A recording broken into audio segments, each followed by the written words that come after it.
wine on tap here in WA, so from kegs as well. Similar to the way that there's a couple of fonts that are coming out that the beer sits at the top of the tap, so you see the beer before you drink it.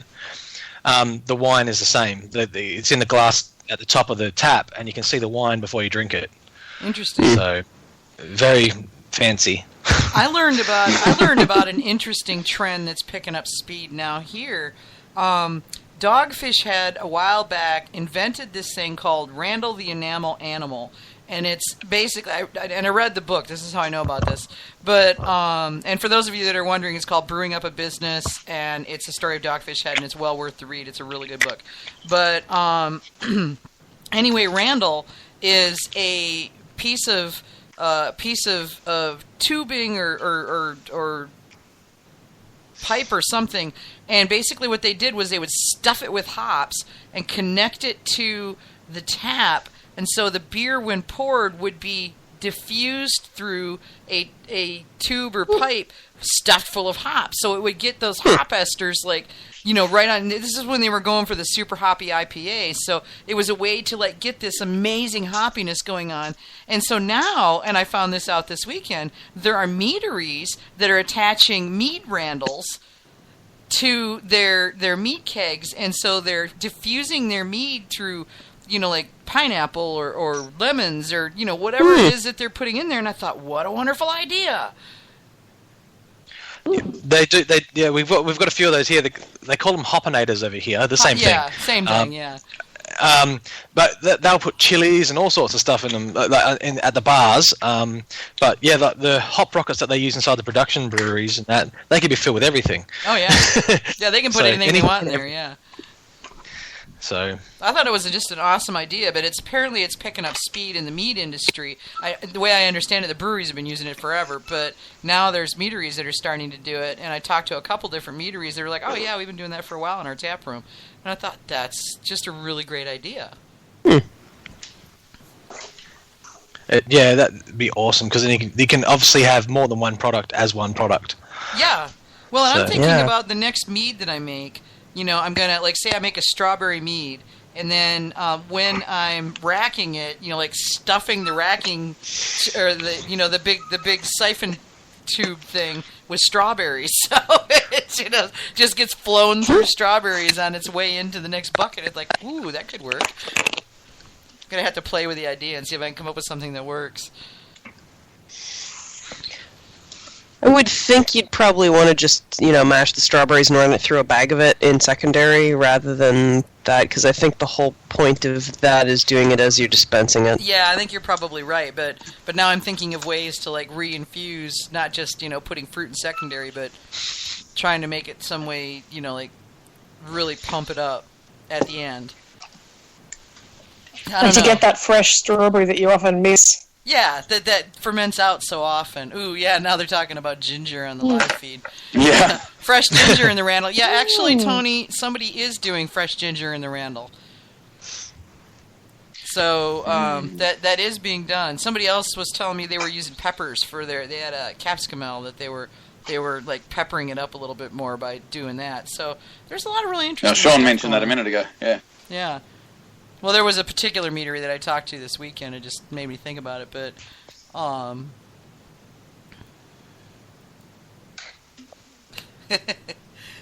Okay. But sorry. Vicky's reading the live. I gotta stop doing that. Hamish says shit on the live feed, and then it's like, God bless it, stop that. Oh, don't blame me. Yeah, I am blaming you. I am blaming you. Totally blaming you. Yeah. So what's on the horizon for you guys, Sean? What are you up to next? We'll be doing another collaboration sometime soon. Got lots of ideas and that sort of stuff. However, we've just had a baby. She's 7 months old. But that sort of puts about. That's just. Thank you. I did all the work. Yes, No, my wife's been great. So Yeah, we've got the 7-month-old, and she's a bundle of fun. So just been focusing on her and that sort of stuff at the moment. But yeah, definitely going to get back into the meadery. I want to do a bunch of proper actual session meads to go out into the market in WA. That would I'm tossing up whether I go producer's license or a wholesaler license at the moment, and it's just a matter of pulling the trigger on that. Because if I go wholesalers in Australia, I need to sell 90% of my product to bars, retail facilities, and that sort of thing, and 10% can be from me to a customer. Okay. So that's if a wholesaler, but if I'm a producer, I can do a lot. Okay. So, but producer, obviously, I have to have a facility. So I have to have a facility. I have to have all the equipment. I have to have it all signed off by council, local government. So local government, so council, state government, and then obviously ATO, and have it all measured and all that sort of stuff. So it's just a matter of choosing which one I actually want to spend the money on. Yeah. Well, it sounds like there's a fairly big difference there. But I do have the ability to just go to brewer, do collaboration under their license. But obviously it'll still have to be under their name as well. So if I'm going to do it, it will be definitely out there. And I'll be putting it all over Instagram and Facebook.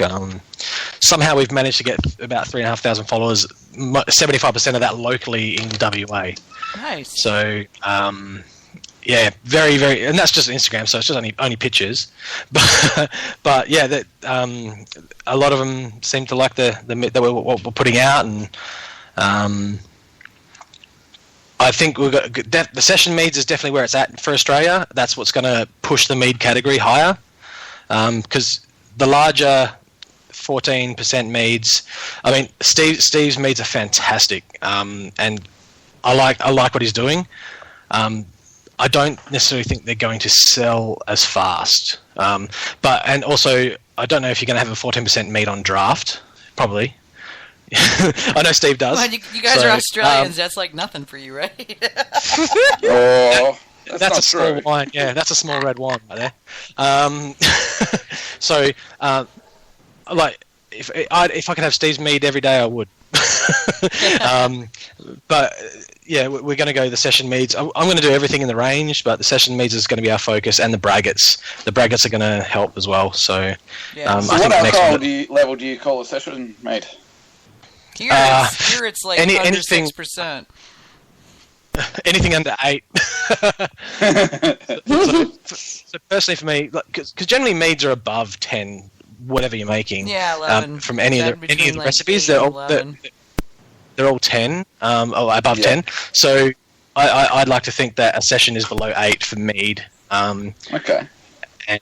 But then that's not obviously sessionable for that percentage of alcohol. The beautiful thing about sessions is that they're easy drinkers. They're casual drinkers, which means it's easier to buy. It tends to be less expensive to produce, so you can do it quicker and for less money.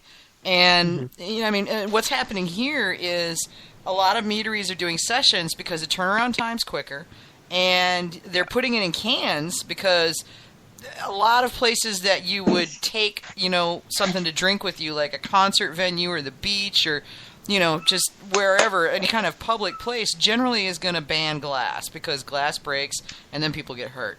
So, stepping on glass is generally not a good idea, even with shoes on. So And nobody takes you seriously if you bottle in plastic. Exactly. So what we're seeing is canning going on. So, like, yesterday at Charm City Meadworks, or Sunday at Charm City Meadworks, I was talking to James Boycourt, and he was telling me, they're doing like 4 packs of their mead, and then this is a really neat thing. They've got, their various styles of mead or the various types of session meads that they're making. But the really interesting thing is not only are they canning it and putting like the pepper mead in like a 4-pack, but they're also doing like a mixed 4-pack. So it's got the little hanger, the little handles that they put on the top, on it, and you can get a 4-pack of mixed mead. So you can have 4 different meads in a 4-pack, which I think is just an amazing That's idea. a really good idea. That is an amazing idea. That's going to sell mead. Wouldn't that be a huge commitment? I'm thinking back to watching YouTube guy who does, damn it, mental blank, talking about having a canning line in a meadery for making craft meads up in Vermont, and just the need to have thousands and thousands of cans worth of mead Gronfell. to get through one run. Gronfell, yes. Yeah. Thank you. And he was like displaying just these huge cases of mead. So does that present an issue? Like, cans seem like a really sexy idea if you can make enough mead to go in them. Well, There's a minimum order for the printed ones. So if you get a printed can, there's minimum orders. But a lot of the Australian breweries are doing cans as well now, and they're getting just blank cans, and they're getting sleeves to go over the top of the cans. Oh, so they can buy a large, bulk lot of cans, like 50,000 cans, and then they can get they can do smaller batches. And I think that's what some of the meaderies are doing as well. They're doing the sleeves on the cans as well. Yeah, there's some of them that are doing that. You could do the same thing. Well, and then some of them, like Charm City. I mean, he has this. I think it's a sage ginger, and AJ, you would love this mead. It is so good. I'm sure. Yeah, it is amazing. And he literally had cans stacked all the way to the ceiling, and the ceiling was a good 20 feet up. And these were the empty cans, obviously. But the canning, I mean, they don't go bad or anything. So he had them all printed up, and just like every time he rolls out a batch, he runs it into his canning line, hooks it up, and bottles up as much as he's got, and away he goes. And he was telling me, he's like, they're moving it out just about as fast as they can can it up. So it's going. And here's the other thing, and I don't know if y'all got this in Australia.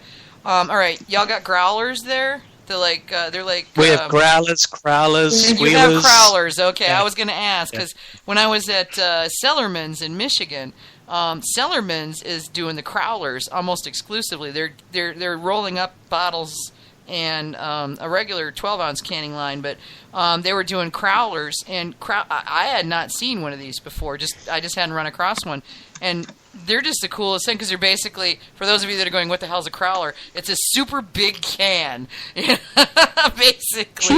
It's just like a really, really big can, and I don't know what the volume is on that. I decanted they're mine a liter? Yeah. They're like they're like a liter and a half, maybe. They're big. Something like that, yeah. Yeah, about the same. Well, they're the same. They hold the same amount as a growler.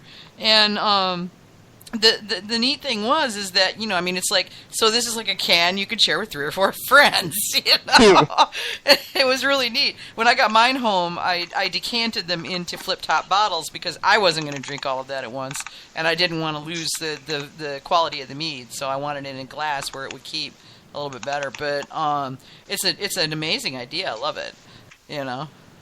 Downside is, there was there's no like crowler lines. You have to like do each one by itself.